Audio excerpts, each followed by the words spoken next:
Hola, vamos a crear nuestro primer diseño en Tinkercad. Os recomiendo que paséis dando a este botón a vista plana ortogonal para poder visualizar las vistas de nuestro objeto. Comenzamos sacando un objeto a escena. Aquí encontramos las formas básicas. Vamos a sacar un cubo. Clicamos y simplemente arrastramos para ponerlo en nuestro espacio de trabajo. Si volvemos a clicar, fijamos la posición de nuestro cubo. Es un cubo rojo con estas dimensiones. De momento no las vamos a tocar. Nuestro cubo podemos verlo desde su vista superior, que se corresponde con un cuadrado. Podemos verlo en vista frontal, que se corresponde con otro cuadrado. Podemos verlo lateralmente, que sería otro cuadrado. Incluso si le damos a la esquina, podemos visualizarlo en perspectiva. Voy a duplicar mi cubo, dándole a este botón.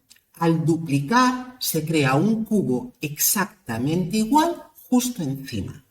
Voy a mover mi cubo en el plano.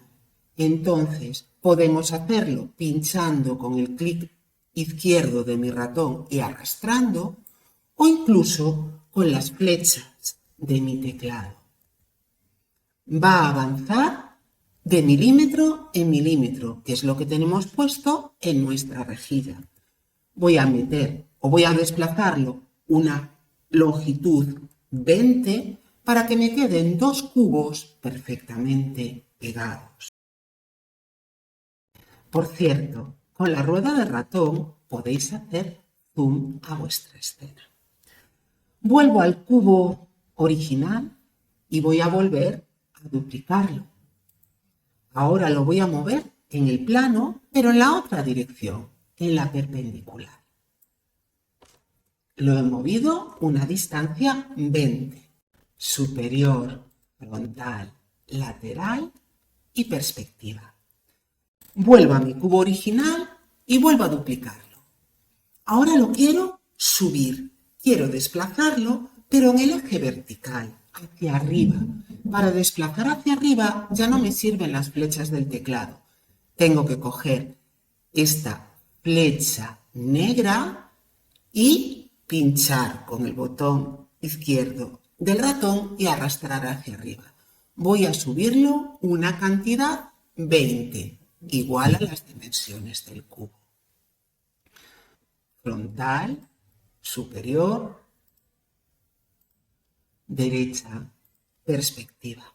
Si pincho y arrastro, selecciono todos los objetos. Voy a convertirlos en un único objeto. Voy a agruparlos. Para ello, iremos a este botón. Y ya tenemos una pieza del juego Cubo-Soma, que sería la pieza B. Espero que os haya gustado. ¡Saludos!